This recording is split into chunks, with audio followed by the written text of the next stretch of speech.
Okay, today we are making banana bites. So here we go.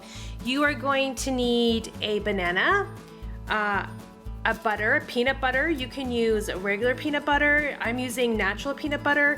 If you are allergic to nuts and cannot have nuts, you can use it with wow butter. So in the end, they're gonna turn out to look like these, okay? And they're gonna be frozen and they're gonna be delicious. Here we go. So first what we're going to do is we are going to peel the banana. And I peel it from the bottom because then if you have strings, they just come right off. Okay.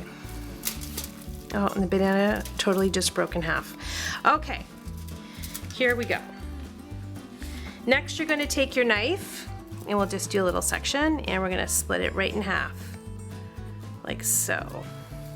Okay. All right. There we go.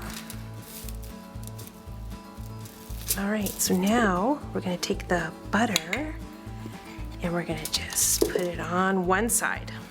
That's it. So spread it on like that. Like that. Get some more.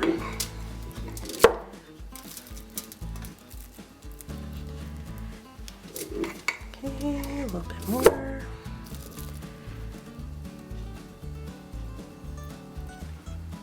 Okay. And then you're going to just match them up like a puzzle. Like so. I'm just going to move those out of the way. Okay, and then you're going to wrap it up. I usually do it with cellophane wrap and tin foil. So I'm first going to just, because I think the banana would stick to the tin foil, so just roll it. Then you pull it back and we just roll it. Okay, done, done. Okay, and then we put it in the freezer for a few hours and then you bring it out, have a parent help you cut it, and you got frozen peanut butter banana bites. Enjoy.